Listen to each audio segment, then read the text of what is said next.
En este vídeo vamos a exponer una idea de trading en base al análisis chartista en la cotización de Tidewater, activo perteneciente al sector petróleo y gas del mercado estadounidense. Yo soy Álvaro Nieto, analista de mercados de estrategias de inversión y expongo el presente vídeo a martes día 3 de marzo a las 12:05 de la mañana.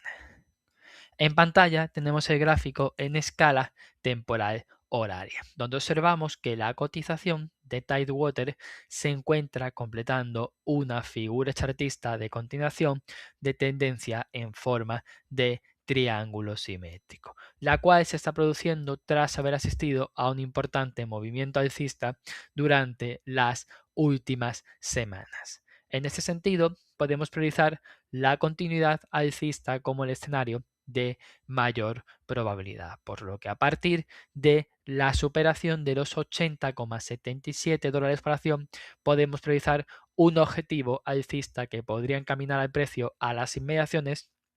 de los 86,65 dólares por acción, por lo que para esta posición podemos establecer una posición de stop en el entorno de los 77,37 dólares por acción, debido a que sobre dichos niveles el precio encontró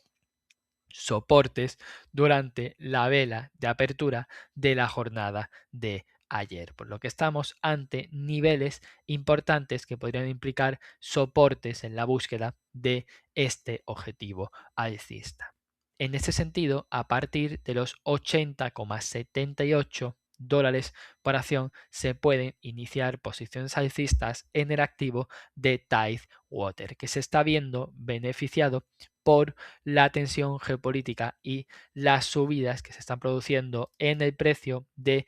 petróleo y el gas natural durante las últimas sesiones.